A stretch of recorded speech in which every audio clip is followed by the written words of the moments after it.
चलो, अभी तक हम लोगों ने पढ़ा अभी तक हमने पढ़ा था लेसन नंबर 1 पार्ट 2 का। हमने GS 2 अपनी स्टार्ट कर दी है। ठीक है, GS 2 हमने जो स्टार्ट कर रखी है उसमें हमने पार्ट 2 का लेसन नंबर 1 पढ़ा था।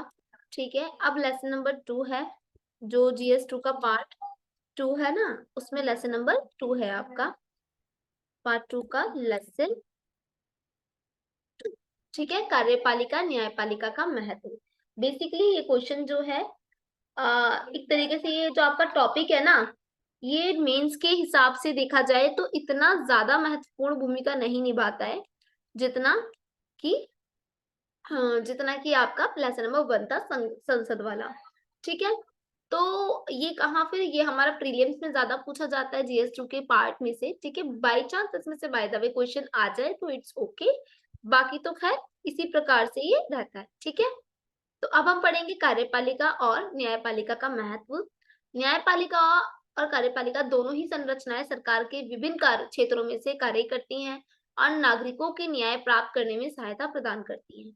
ठीक है, अब द नेक्स्ट इज संरचना क्या है इसकी, क्योंकि जब भी हम किसी के बारे में बात करते हैं तो फर्स्ट ऑफ ऑल हमें पता होना चाहिए उसकी संरचना क्या है, उसका संगठन किस तरीके से बनाया गया, कार्यकरण क्या है उसका। तो न्यायपालिका और कार्यपालिका, ठीक है, संरचना संगठन के कार्यकरण की परिभाषा ये है कि संरचना शब्द का अर्थ होता है कि किसी भी विशेष तरीके से भिन्न भिन्न रचनात्मक प्रक्रिया, यानी कि जो कार्यपालिका बनाई गई है उसकी प्रक्रिया क्या है। ठीक है, ऐसी ऐसी संरचना है, तत्वों का कार्य, उसके जो तत्व है कार्यपालिका के वो क्या है, राजनीतिक और अराजनीतिक प्रकार की कार्यपालिका होती है ना। राजनीतिक कौन सी कार्यपालिका है, जो अप्रत्यक्ष या प्रत्यक्ष रूप से चुनकर आए हुए हैं लोग, उनसे बनती है, जैसे कि प्रधानमंत्री और राष्ट्रपति।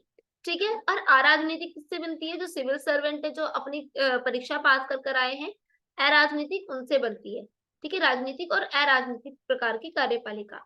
कार्यकरण क्या है, कार्यकरण का अर्थ होता है कार्यों का अमल में लाना या क्रियान्वित करना ताकि संगठन के लक्ष्यों की प्राप्ति हो सके। ठीक है, दोनों का कार्य ये होता है कि अपने ही कार्यकरण को अमल में लाना, जो भी उनकी नीतियां, जो भी उनकी कार्य हैं उनको अमल में लाए, और ताकि संगठन का क्या हो सके, लक्ष्य प्राप्त हो सके। अगर हम कार्य में लेकर आएंगे, मतलब कार्यपालिका और न्यायपालिका अपने आप को कार्य में अपने सारे कार्य करेंगे तो उनके लक्ष्य की प्राप्ति भी होगी। ठीक है, तो संरचना कार्यकरण की तो परिभाषा दी कि संरचना क्या होती है और संगठन क्या होता है, कार्यकरण क्या होता है। ठीक है, अब आते हैं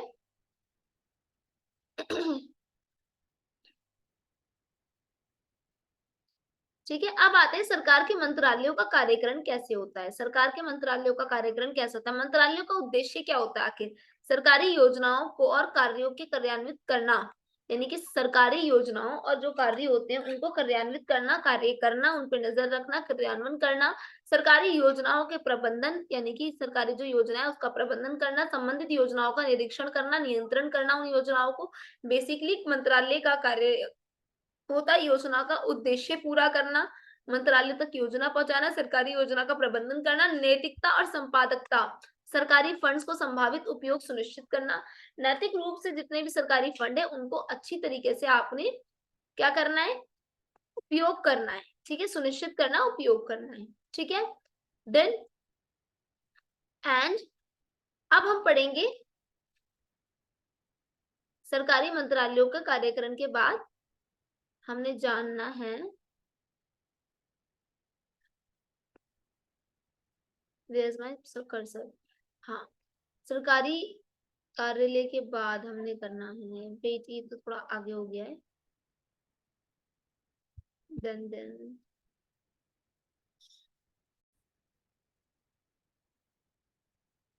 देन विभागों का महत्व क्या है। ठीक है, अभी तक हमने पढ़ा कि कैसे वो क्या उद्देश्य होता है उनका, नीतियों का कार्यान्वयन करना, बेसिकली नीतियों जो बनी है उनका कार्यान्वयन करना, उसके ऊपर कार्य करना, नीतियों का महत्व समझाना लोगों को, और जो फंडिंग है सरकार की उसका नियंत्रण रखना और नियंत्रण रूप से उस पर कार्य करना।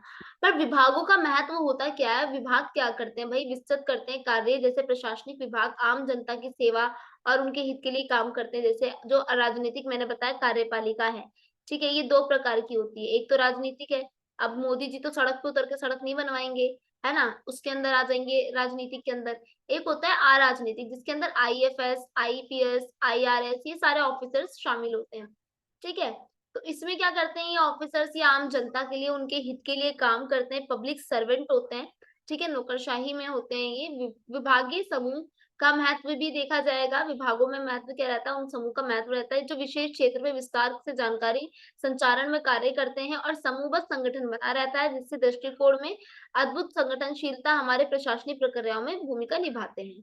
ठीक है, बेसिकली ये रहता है जिससे कि विभाग का महत्व बना रहता है और विभाग अपने कार्यों पर कार्य करना जाहिर रखता है। ठीक है, नेक्स्ट इज कार्यपालिका और न्यायपालिका के बीच संबंध क्या है। बेसिकली कार्यपालिका और न्यायपालिका के बीच संबंध का नेतृत्व न्याय प्रणाली है और सरकारी नीतियों का मसौदा है, जो नीतियां बनती हैं।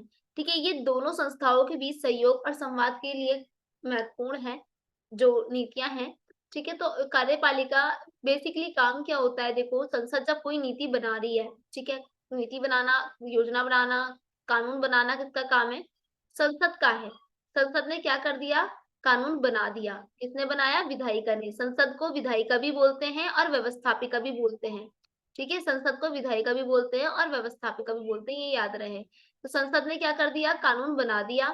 अब काम किसका है, इस कानून पे काम कराने का किसका काम है, कार्यपालिका का काम है। किसका काम है, कार्यपालिका का काम है। ठीक है, संसद के बाद कार्यपालिका आती है। फिर अगर इसमें कोई भी ऑब्जेक्शन उठ रहा है, कुछ भी हो रहा है, तो वो न्यायपालिका देखेगी भाई, कि न्यायपालिका देखेगी कहीं ये सच में नागरिकों के अधिकारों को उल्लंघन तो नहीं कर रहा है ना, नागरिकों की अधिकारों का उल्लंघन कर रहा है, या कोई भी ऐसा काम कर रहा है जो गैर कानूनी तरीके से हो रहा है या गैर कानूनी ढंग से किया जा रहा है। ठीक है, तो इस पे कौन देखेगा, नागरिकों के हितों की रक्षा कौन करता है ना, उस पे कौन देखेगा, इस पे देखेंगे आपकी न्यायपालिका। ठीक है, कौन देखेगी, न्यायपालिका देखेगी। तो इसीलिए इनके बीच संबंध जो रहता है न्याय प्रणाली से रहता है, न्याय प्रणाली से ही कार्यपालिका और न्यायपालिका के बीच में संबंध दिखाई देता है। ठीक है, डन, होप समझ में आ रहा है। क्योंकि देखो भाई, न्यायपालिका क्या करती है, न्याय का काम करती है, कार्यपालिका क्या करती है, कार्य करती है, जो भी संसद ने कानून बना कर दिया है ना। तो देखना यह है कि इनके लाभ क्या होते हैं, संगठन कार्यकरण का लाभ क्या होता है। तो कार्यकरण की सुविधाएं अगर हम देखें, कार्यकरण की सुविधाएं रहती हैं कि कार्यकरण यानी कि सिस्टम द्वारा संगठनों के बीच भरपूर संचार प्राप्त होता है और सहयोगिता से बढ़ती है।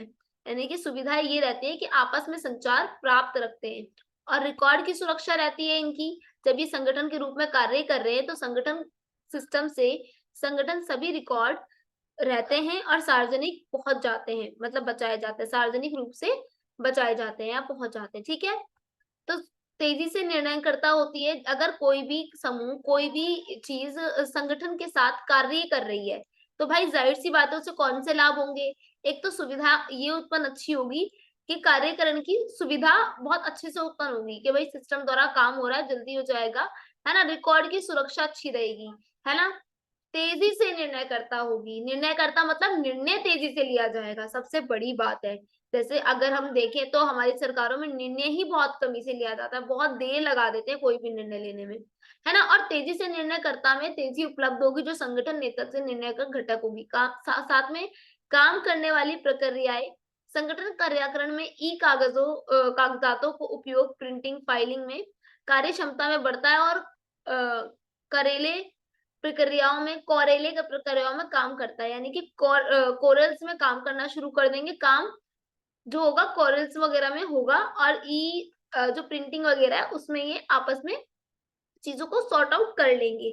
ठीक है, तो संगठन के कार्यकरण करने के लाभ क्या है, वो बेसिकली इस प्रकार से हम लिख सकते हैं। वैसे तो ये इतना ज्यादा इम्पोर्टेंट नहीं है, बट जो इसका ढांचा है ना वो ज्यादा इम्पोर्टेंट है। क्या, देखो या यूपीएससी कभी भी ना क्लियर क्वेश्चन नहीं पूछता है कि भाई लाभ बता दो क्या होंगे, ये बता दो क्या होगा, है ना। तो यूपीएससी कभी भी आपसे आपको ऐसे नहीं पूछेगा, क्योंकि उसे आपको घुमाना है। तो वो आपसे ना क्या पूछेगा कि ये बताओ कि कार्यपालिका और न्यायपालिका के बीच में कौन कौन सी चुनौतियां आ जाती है काम करने में। ठीक है, आपने बेहद देखा होगा आईएएस और जजेस वगैरह के बीच में थोड़ी नोकझोंक रहती है ना, जैसे मजिस्ट्रेट कोर्ट है, तो वहां तो थोड़ा बहुत चल जाता है कि नहीं भाई हो रहा है वहां पे काम, पर ना बहुत सारी बहस इन दोनों के बीच में रहती है। तो जो यूपीएससी का माइंडसेट है वो ये है चुनौतियों की तरफ पे, कि आप बताओ कौन सी चुनौतियां रहती हैं, वह इनके समाधान क्या है। तो समाधान में हम पहले वाला लिख सकते हैं, जैसे संगठन में क्या क्या लाभ रहेगा, वो समाधान हो सकता है कि भाई देखो साथ में काम करेंगे, टाइम बचेगा, निर्णय जल्दी लिया जाएगा कोई भी चीज पर, ठीक है। संगठन में पर चुनौतियां क्या आती, कर्मचारी की संतुलन की चुनौतियां आती, कर्मचारी की दशा में ध्यान में रखते हुए खोज की जानी चाहिए ताकि संगठन में संतुलन बनाए रखा जा सके, और संगठन के ढांचे में मध्यस्थता बनाए रखने में बहुत बड़ी चुनौती हमारे सामने आती है कि ढांचे के अंदर दोनों के बीच में मध्यस्थता कैसे बनाए रखें। ये बड़ी चुनौतीपूर्ण हमारे लिए समस्या बनी रहती है। क्रमबद्ध की व्यवस्था, संगठन में क्रमबद्ध की व्यवस्था बनाए रखना बड़ी चुनौती हो सकती है, और क्रमबद्धता बहुत महत्वपूर्ण होती है। ठीक है, क्रमबद्धता मतलब कि आप सूची से या फिर क्रमिक रूप से किस प्रकार से कर रहे हैं, तो इसके लिए भी वो व्यवस्था बनाए रखना हमारे लिए बहुत बड़ी चुनौती होती है। दैट्स व्हाई हमें इन चुनौतियों का सामना करना पड़ता है, और हमारे साथ आए दिन कार्यपालिका न्यायपालिका के संबंध बिगड़ते हुए कभी कभी हमें नजर आते भी हैं। ठीक है, देन संगठन के निर्देशिका, संगठन कार्यकरण की निर्देशिका क्या है, कार्यपालिका और न्यायपालिका के लिए निर्देशिका है कि नियम विन्यास का विस्तृत विवरण होना चाहिए। निर्देशिका मतलब कि हमें क्या करना चाहिए, दोनों को नियम और विन्यास का विस्तृत विवरण होना चाहिए, और संगठन कार्यकरण की नीति और प्रक्रियाओं का विवरण भी होना चाहिए कि जितने भी आप लोग कार्य कर रहे हैं, ठीक है, जितना भी आप कार्य कर रहे हैं उनका क्या होना चाहिए, आपके पास विवरण होना चाहिए, सारी नीति सारी प्रक्रियाओं का विवरण होना चाहिए, कार्यपालिका न्यायपालिका की संरचना का विवरण होना चाहिए कि किस प्रकार से वह संरचना की गई है, स्पष्ट रूप से विवरण उसका, यानी कि बेसिकली हमें उनका निर्देशिका ये है कि जो भी कार्य हो रहा है उसका विवरणात्मक रूप में उन्हें उल्लेख भी अलग करना चाहिए। ठीक है, and then is most important the flow chart of your answer writing and included this कि कार्यपालिका न्यायपालिका की निर्देशिका है। देखो आधारभूत संरचना, कार्यपालिका संविधान द्वारा निर्धारित शक्तियां दी गई हैं। ठीक है, पहले क्या, फर्स्ट ऑफ ऑल आपने देखना है आधारभूत संरचना और कार्यपालिका। हमने देखा है कि दोनों की संरचना किस प्रकार से की गई है। अगर बात की जाए किसकी, कार्यपालिका की, ठीक है, तो मैं आपको अभी से ही बता रही हूँ पहले से ही कि भाई जो कार्यपालिका होती है वो आपकी दो प्रकार की होती है। कितने प्रकार की होती है, दो प्रकार की होती है। एक में क्या रहता है आपके, अराजनीतिक रहती है। ठीक है, एक में कैसी रहती है, राजनीतिक रहती है, यानी कि जहां पर राजनीतिक होती है। ठीक है, जहां पर राजनीतिक होती है वो कार्यपालिका कौन सी होती है, वो कार्यपालिका कौन सी होती है, राजनीतिक वाली। वहां पे बेसिकली आप देखेंगे ना, तो वहां पर बेसिकली आपको देखने के लिए मिलेगी कि वहां पे ना एक तो हमारे प्रधानमंत्री जी, एक हमारे राष्ट्रपति जी, एक तो पीएम, ठीक है, एक तो पीएम आपको मिलेंगे राजनीतिक कार्यपालिका का हिस्सा, और दूसरा आपको प्रेसिडेंट सर मिलेंगे। ठीक है, ये है हमारे राजनीतिक कार्यपालिका का हिस्सा। पर अगर बात करी जाए अराजनीतिक, ठीक है, अराजनीतिक, वेट, बस मैं पेंसिल, हाँ, अराजनीतिक कार्यपालिका अगर देखी जाए, कौन सी वाली, अराजनीतिक। ठीक है, तो इसके अंदर क्या मिलता है, इसके अंदर मिलते हैं हमें ऑफिसर्स जो कि एग्जाम्स क्लियर कर कर आ रहे होते हैं, जैसे कि आईएएस, है ना, आईएएस ऑफिसर होते हैं, इसमें भी होता है भाई डीएम है, एसडीएम है, अलग अलग पोस्ट है ना। तो ये ऑफिसर्स हमारे अराजनीतिक कार्यपालिका का हिस्सा होते हैं। ठीक है, बहुत ही बेसिक टॉपिक है, बहुत अच्छा टॉपिक है। ठीक है, आईएएस आईपीएस जितने भी होते हैं वो सब IAS IPS IRF and IRS IFS, ठीक है, एवरी जितने भी आपके वो चुने जाते हैं, ठीक है, वो कार्यपालिका के होते हैं। अगर बात की जाए न्यायपालिका की कि भाई न्यायपालिका की कैसे क्या रहती है संरचना, तो आपको पढ़ाया भी गया होगा 8th में, 7th में, 9th में, 10th में कि जो हमारी वो होती है न्यायपालिका, वो 4 प्रकार की होती है बेसिकली। अगर हम देखें तो, नहीं तो वैसे देखें तो भाई हमारी 3 ही प्रकार की होती है, जिला न्यायालय और हाई कोर्ट यानी कि आपका उच्च न्यायालय, और सुप्रीम कोर्ट यानी कि उच्चतम न्यायालय। सबसे ऊपर कौन सा होता है, सुप्रीम कोर्ट होता है ना।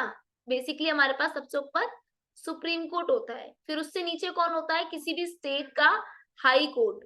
ठीक है, जैसे दिल्ली हाई कोर्ट हो गया, गुजरात हाई कोर्ट हो गया, इलाहाबाद हाई कोर्ट हो गया, अलग अलग स्टेट के होते हैं। फिर आता है आपका डिस्ट्रिक्ट कोर्ट, ठीक है, ये इनकी संरचना बता रही हूँ मैं आपको।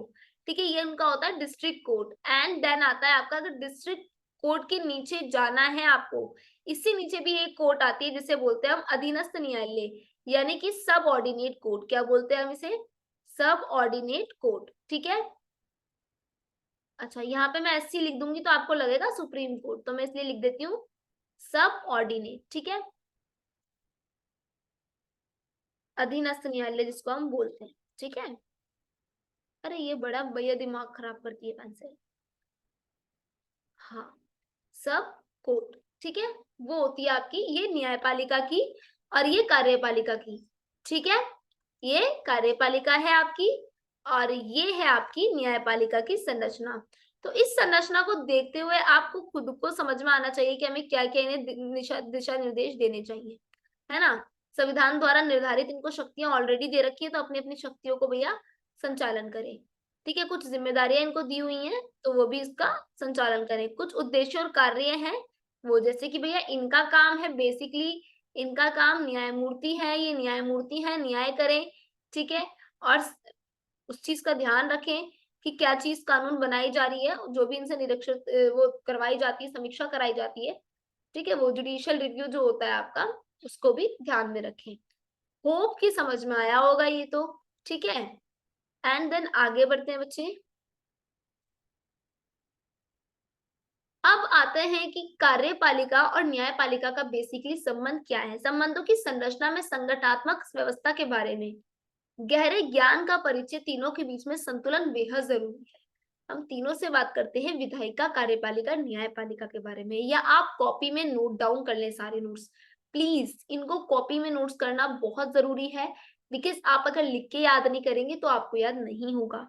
ठीक है, तो तीनों में होना बहुत जरूरी है। वेट, ठीक है, तीनों में ना संतुलन होना बहुत जरूरी है। सो दैट्स वाई हम ये वाला तो बहुत ही इंपॉर्टेंट है बच्चे। नेक्स्ट ये रहा। ठीक है, विधायिका, कार्यपालिका और न्यायपालिका को अपनी सभी उत्तरदायित्वपूर्ण को करने की चाहिए और इन तीनों में बीच में संतुलन होना बनाए रखने के लिए किसी को भी एक दूसरे के क्षेत्र में हस्तक्षेप नहीं करना चाहिए। परंतु वही हम देखते हैं कि कार्यपालिका पर, न्यायपालिका पर संसद का किस प्रकार से हस्तक्षेप होता है और न्यायपालिका का किस प्रकार से हस्तक्षेप होता है, दोनों का, है ना। जैसे जुडिशियल रिव्यू करना होता है उन्हें, है ना, तो उस पर भी उनका हस्तक्षेप दिखाई देता है। विभिन्न प्रावधानों के तहत संविधान ने विधायिका और न्यायपालिका के बीच में संबंधित कार्य प्रणाली में अपनी स्वतंत्रता बनाए रखने के लिए स्पष्ट रूप से रेखा खींची और भारत के संविधान में शक्ति पृथक्करण के सिद्धांत का कहीं स्पष्ट उल्लेख नहीं है, परंतु फिर भी हमने पढ़ा है क्या, कि भारत में शक्ति का पृथक्कीकरण है ना, लेकिन सरकार के विभिन्न अंगों के कार्य में पर्याप्त अंतर है। इस प्रकार सरकार का एक अंग दूसरे अंग में हस्तक्षेप नहीं कर सकता। ठीक है, एक अंग दूसरे अंग में हस्तक्षेप नहीं कर सकता। अनुच्छेद 121 और 211 विधायिका को अपने कर्तव्य से निर्वहन में किसी भी न्यायाधीश के आचरण पर चर्चा करने से रोकता है, कि किसी भी न्यायाधीश का जो आचरण है उस पर कोई चर्चा नहीं करेंगे आप। अनुच्छेद 22, 122, ठीक है, अनुच्छेद 122 और 212 अदालतों को विधायिका के आंतरिक कार्यवाही पर निर्णय लेने से रोकता है।